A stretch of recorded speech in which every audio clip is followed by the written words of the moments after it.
करें, क्या खरीदा है आपने? सर मैंने वरुण बेवरेजेस के 1000 शेयर्स लिए हैं। ठीक है। 485 कुछ एवरेज है और वो कंजप्शन थ्योरी के हिसाब से लिया है, लेकिन मुझे जानना है कि एक तो इसके वैल्यूएशन बोला जाता है कि बहुत हाई है, तो वो इस वजह से क्या ये मैं शॉर्ट टर्म व्यू के हिसाब से देख रहा हूँ। ठीक है। तो मैं इसका टारगेट कुछ 520 के आसपास समझ रहा हूँ, लेकिन अभी जियोपॉलिटिकल के हिसाब से क्या इस पर भी कोई नेगेटिव इफेक्ट आ सकता है? क्योंकि रिजल्ट तो बहुत अच्छे थे करके मैंने लिया था, जी बाद जी। में गोल्डमैन की रिपोर्ट आई तो मैंने और थोड़ा 500 और लेके एवरेज करके क्वांटिटी बढ़ा ली।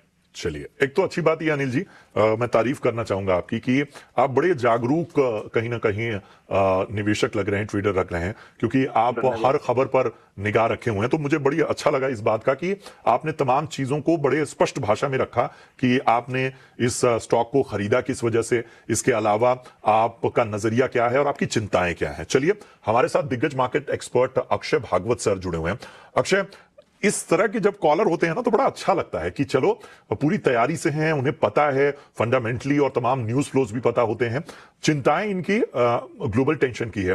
कंजम्पशन थीम की अगर हम बात करें तो आमतौर पर यहां पर ग्लोबली जो इंपैक्ट है वो शॉर्ट टर्म नजर आता है। वरुण बेवरेजेस पर राय क्या बनेगी? और इनकी जो बाइंग प्राइस एक बार फिर बता देता हूं, 484 की है। पूछ रहे हैं शॉर्ट टर्म के लिहाज से क्या करना चाहिए?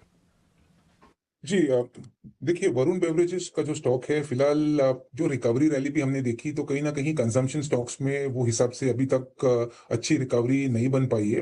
वरुण बेवरेजेस का भी अगर मैं प्राइस सेटअप देखूं तो कहीं ना कहीं एक न्यूट्रल प्राइस सेटअप है अगर आपका नजर शॉर्ट टू मीडियम टर्म 3 महीने का व्यू है, क्योंकि थोड़ा रिकवरी 540 तक हुआ पर वहीं पे थोड़ी रेजिस्टेंस बन रही है, सेलिंग प्रेशर है और जिस तरीके का टेक्निकल सेटअप है शायद जो रिसेंट स्विंग लो था 420 वो वापस छू सकता है। तो मेरे हिसाब से शॉर्ट टू मीडियम टर्म का आपका नजरिया है तो एक बार आप एग्जिट कर ले, पर अगर आप समय दे पाए, कम से कम 1 साल का समय के ऊपर आपकी होल्डिंग करने की क्षमता है तो बिल्कुल आपको बने रहना है, क्योंकि लॉन्गर टर्म वाला ये स्टॉक है। जिस तरीके का प्राइस नेचर है मुझे लगता है कि लॉन्गर टर्म में वापस 600 के प्लस छू जाएगा स्टॉक। शॉर्ट टर्म में दिक्कत है, शॉर्ट टर्म का भी हुआ है तो एग्जिट, लॉन्गर टर्म आप रख सकते हैं तो 600 की तैयारी से होल्ड करें।